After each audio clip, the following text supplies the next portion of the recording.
Hello everyone, welcome back to AS NEET. तो आज का वीडियो यही होने वाला है जो कि आपने थंबनेल देख कर समझ ही गए होंगे कि क्या इस वीडियो में बात होने वाली है। दरअसल अपन बात करेंगे नाइजर, सीईबीएस और आइजर ऐसे बड़े बड़े एग्जाम्स के बारे में, जहां पर आपको ये बताया गया है या फिर ये बताया जाता है कि यहाँ की कॉलेजेस इतनी अच्छी हैं और यहाँ की अगर आपने डिग्री कर ली तो फिर आपकी सैलरीज काफ़ी ज़्यादा हो सकती हैं। लेकिन ये एग्ज़ाम्स के रजिस्ट्रेशन करने से पहले आपको ये जानना ज़रूरी है कि इन एग्ज़ाम्स का क्या लेवल है। ओब्वियसली आपको जब बताया गया होगा इन एग्ज़ाम्स के बारे में या फिर आपने सुना होगा तो आपने यही सुना होगा कि इनमें 11th और 12th का ओनली सिलेबस आता है। लेकिन इसके पीछे की क्या सच्चाइयाँ हैं वो मैं आपको इस वीडियो में क्लियर करूंगा। तो ये वीडियो उन स्टूडेंट्स के लिए नहीं है जो कि इनके फेवर में है या फिर मैं इनके अगेंस्ट बिल्कुल भी नहीं हूँ। मैं सिर्फ और सिर्फ आपको ये बताने की कोशिश कर रहा हूँ कि ये एग्जाम्स अगर आप देते हो तो आपको वो बातें भी पता होनी चाहिए जो आपको बताई नहीं जाती हैं या फिर आपको पता नहीं है। बाकी किसी के अगेंस्ट में होकर ये वीडियो मैं नहीं बना रहा हूँ, तो ये आप जरूर से ध्यान रख लेना। मैं कोशिश कर रहा हूं कि आपको वो इन्फॉर्मेशन दी जाए जो इनके बारे में कंप्लीट हो। तो सिर्फ और सिर्फ कंप्लीट इन्फॉर्मेशन देने के लिए मैं ये वीडियो बना रहा हूं। आपको इसके बारे में पता होना चाहिए। अगर आप एक नीट एस्पिरेंट हो और आप चाहते हो कि आपको आपके पास नीट के अलावा और भी ऑप्शंस हो तो आप इनके लिए अप्लाई कर सकते हो। मैं काफ़ी ज़्यादा इन्फॉर्मेशन इस वीडियो में आपको इन एग्जाम्स के बारे में देने वाला हूँ, तो इसको वीडियो को ध्यान से देखना। अगर पेरेंट्स भी देख रहे हैं तो भी कंप्लीट वीडियो ध्यान से देखना ताकि आपका कोई पॉइंट मिस ना हो। और आपका अगर कोई डाउट है तो वो भी आप कमेंट करके जरूर पूछ सकते हो, या फिर हमसे कोई गलती हो जाती है तो वो आप हमारी ठीक भी कर सकते हो। तो स्टार्ट करेंगे इसके बारे में क्या इन्फॉर्मेशन है कंप्लीट। तो लाइक और सब्सक्राइब कर दोगे तो मेरा कॉन्फिडेंस बूस्ट हो जाएगा और ज़्यादा से ज़्यादा बच्चों के पास शेयर कर देना ताकि इन्फॉर्मेशन उनको कंप्लीट मिल पाए। तो सबसे पहले बात करते हैं एनईएसटी या फिर सीईबीएस के बारे में। तो इसके एंट्रेंस एग्जाम की इन्फॉर्मेशन आपके सामने है। अगर आप देना चाहते हो तो मैं इसके एप्लीकेशन फॉर्म जो है 30 ऑफ मार्च 2024 से स्टार्ट हो गए थे और ये 31 अप्रैल 2024 तक चलेंगे। तो आप इसके लिए अप्लाई कर सकते हो इजीली। सॉरी, अप्रैल क्या, जून मई तक अपने चलते रहेंगे, यानी कि काफ़ी टाइम स्टूडेंट्स के पास अवेलेबल है। तो आप इसको आसानी से चेक कर सकते हो। बाकी इसकी कोई इन्फॉर्मेशन होगी तो मैं स्क्रीन के ऊपर आपके लिए चलाता रहूँगा, जिससे कि आपको समझने में और भी ज़्यादा आसानी होगी। एडमिट कार्ड इसके रिलीज होंगे 15/6/2024 को। एग्जाम डेट है 30/6 2024।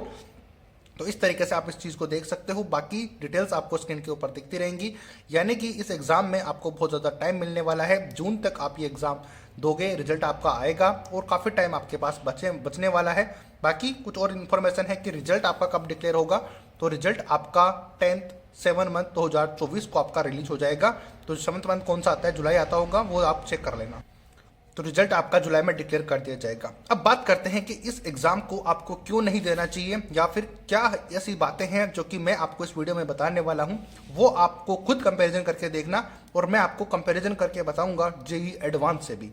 तो अब आप जेईई एडवांस का नाम सुनते ही आपको समझ में आ गया होगा कि ये एग्जाम कितने टफ होने वाले हैं। तो अब देखते हैं कि क्या क्या इस एग्जाम में क्वेश्चन पूछे जाते हैं और क्या कट ऑफ रहती है और क्या यहाँ पर क्वेश्चंस का लेवल होता है। तो देखो यहाँ पर टाइमिंग ऑफ पेपर, यानी कि पेपर का टाइम रहेगा 3 घंटे 30 मिनट, यानी कि 3 घंटे का मतलब हो गया 180 मिनट्स। 30 मिनट्स आपको और दिए जाएंगे, यानी कि 210 मिनट का आपको टाइम दिया जाएगा। तो इसके अकॉर्डिंग, क्योंकि नीट में आपको 180 मिनट मिलते हैं, अभी 20 मिनट और इंक्रीज कर दिए हैं, तो करीब 200 मिनट में आपको 200 क्वेश्चन सोल्व करने पड़ते हैं, यानी कि हर मिनट के हिसाब से एक क्वेश्चन आपको सोल्व करना पड़ेगा। अब यहाँ पर आपके पास 210 मिनट है, यानी कि हर इसके बाद में इससे आपको पता लगता होगा कि क्वेश्चन का नंबर भी 210 होगा। लेकिन टाइप ऑफ क्वेश्चंस एमसीक्यूज होंगे। ऑब्वियसली ये तो एमसीक्यूज क्वेश्चन होते हैं, इसमें कोई बड़ी बात नहीं होती। टोटल मार्क्स कितने होंगे, 200 marks, 50 marks of each subject. तो जैसे कि आपको बताया गया होगा कि इसीलिए आप इस एग्जाम को देना चाह रहे हैं क्योंकि आपके पास फिजिक्स, केमिस्ट्री, बायो और मैथ, ये चारों सब्जेक्ट अवेलेबल है, या फिर इनमें से कोई एक सब्जेक्ट अवेलेबल है, तो फिर आप ये एग्जाम देने के लिए एलिजिबल हो। और 11th-12th का सिलेबस होगा, इससे भी आप वाकिफ हो। टोटल मार्क्स ये रहे। सब्जेक्ट मैंने आपको बता ही दिए। क्वेश्चंस देखो, 17 क्वेश्चन इन ईच सब्जेक्ट। तो ये आप चेक करो कि एक सब्जेक्ट से आपसे 17 क्वेश्चन ओनली पूछे जाएंगे। तो अब कितने क्वेश्चन हो गए टोटल, आप खुद काउंट कर सकते हो। 17 इंटू 4 इज इक्वल्स टू कितने हो जाएंगे, 68 क्वेश्चन। वो आपको सोल्व करने पड़ेंगे 3 घंटे और 30 मिनट में, यानी कि 3.5 घंटे के टाइम पीरियड में आपको ये क्वेश्चन सोल्व करने पड़ेंगे।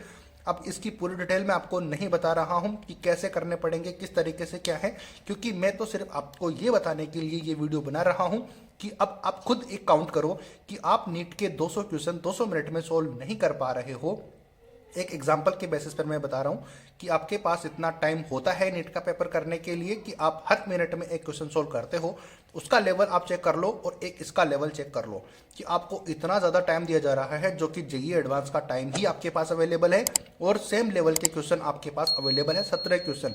अब 17 क्वेश्चन आपको इतने टाइम में सोल्व करने हैं, तो आप इसको सोच के मान के चलो या फिर खुद समझदार हो कि कितने टफ ये क्वेश्चन हो सकते हैं। अगर आपकी प्रिपरेशन एकदम बेस्ट लेवल की नहीं है, आपके सारे कॉन्सेप्ट क्लियर नहीं है, आप इन क्वेश्चन को अटेम्प्ट भी नहीं कर पाओगे। ये मेरा कहने का मतलब है। अब यहाँ पर सिलेबस की बात करो, 11th और 12th एनसीईआरटी, तो ये तो सबको पता है। ये इसीलिए तो ये एग्जाम अपन देने के लिए फॉर्म फिल करने की कोशिश कर रहे हैं या फिर ये वीडियो देख रहे हैं कि नीट के अलावा भी आप ये एग्जाम दे सकते हो, लेकिन उनके बारे में कंप्लीट इन्फॉर्मेशन हुए बिना किसी भी एग्जाम को देने नहीं बैठ जाएंगे।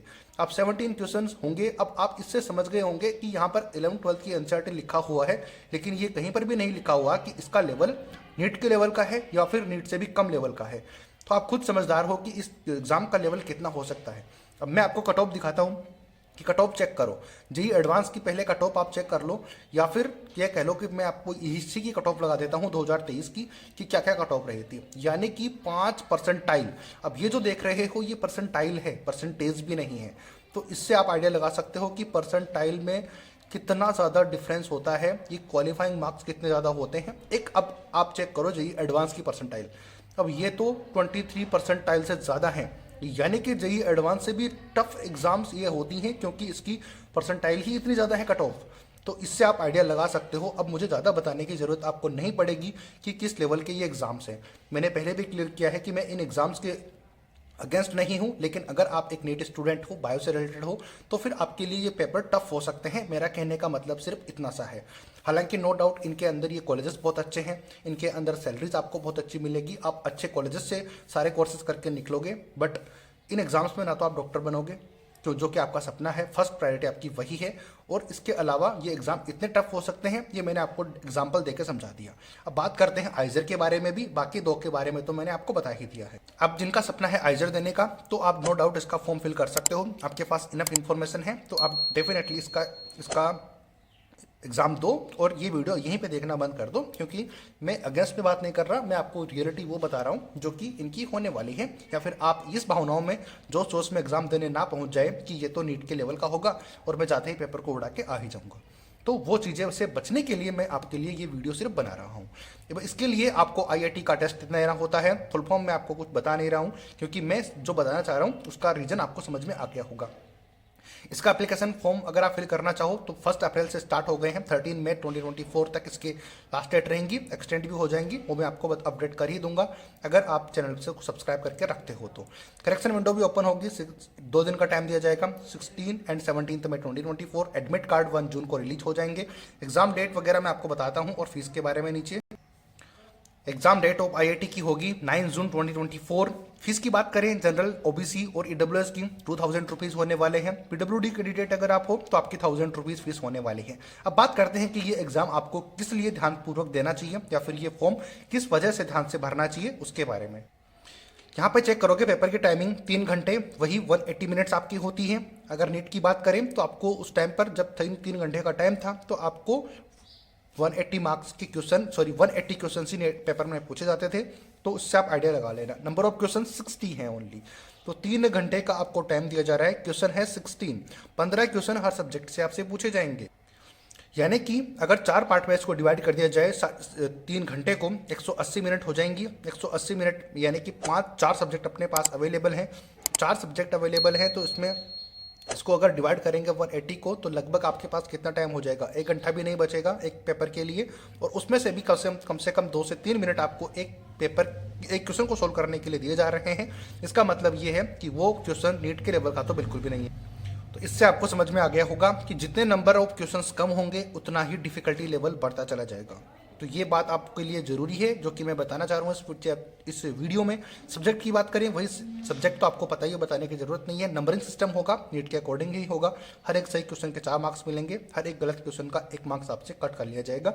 तो ये है आइजर का कंप्लीट डिटेल्स, और ये मैंने आपको बताने की कोशिश की है कि इन एग्ज़ाम्स का लेवल बिल्कुल भी नीट के लेवल का नहीं है। अगर आप एग्ज़ाम देना चाहते हो वो आपके ऊपर डिपेंड है। मेरा सिर्फ और सिर्फ ये वीडियो यही है बनाने का रीज़न कि आपको एग्ज़ाम के बारे में अगर कोई इन्फॉर्मेशन चाहिए तो वो कंप्लीट इन्फॉर्मेशन होनी चाहिए। अगर आपको सही सही सारी इन्फॉर्मेशन बता दी जाएंगी पॉजिटिव वे में, तो फिर तो दुनिया में कोई भी ऐसा एग्ज़ाम नहीं है जो आप ना दे पाओ। इसीलिए आपको सारी इन्फॉर्मेशन टाइम टू टाइम पे पता होनी चाहिए। हालांकि ये बहुत अच्छी बात है कि टीचर्स आपको ऑनलाइन के थ्रू सब कुछ वो इन्फॉर्मेशन बता रहे हैं जो कि पहले के स्टूडेंट्स को पता भी नहीं होती थी। लेकिन अब ऐसा बिल्कुल भी नहीं है, सारी इन्फॉर्मेशन आपको मिल रही है। लेकिन इन्फॉर्मेशन मिलने के साथ में ये भी जरूरी है कि आपको कंप्लीट इन्फॉर्मेशन मिले। तो आप अगर आप ये एग्जाम फॉर्म भरना चाहते हो तो मैंने आपको डिटेल शेयर कर दी है, स्क्रीन पे आपको सारी दिखी हैं, और क्या क्या डिफिकल्टी लेवल है सब कुछ मैंने बता दिया। बाकी कॉलेजेस में कोई दिक्कत नहीं है, सैलरीज में कोई दिक्कत नहीं है। जो आपके सपने हैं वो कंप्लीट हो सकते हैं यहाँ से, बट मैंने बताया कि डॉक्टर बनने का सपना है वो कंप्लीट नहीं हो सकता, क्योंकि यहाँ पर इनमें से किसी में भी आपके नाम के आगे डॉक्टर नहीं लगने वाला। ये बात जरूर ध्यान रख लेना। और ये पेपर किस लिए नहीं देने चाहिए वो भी मैंने बता दिया। अगर आप देना चाहते हो तो कोई दिक्कत नहीं है, आप इन चीज़ों के बारे में बता करके आप इजीली एग्जाम अपने दे सकते हो। तो आई होप कि जो मैंने समझाने की कोशिश की है आपको समझ आया होगा। अगर पसंद आया हो तो लाइक ज़रूर कर देना, ज़्यादा से ज़्यादा शेयर कर देना, इससे मेरा कॉन्फिडेंस बूस्ट होगा। सब्सक्राइब कर दोगे तो बाकी स्टूडेंट के पास मेरे वीडियो जाएंगे, जिससे कि उनका फ़ायदा हो पाएगा पूरी इन्फॉर्मेशन के साथ। सब्सक्राइब लाइक शेयर कर देना। जय हिंद, जय भारत। नए वीडियो में मिलेंगे।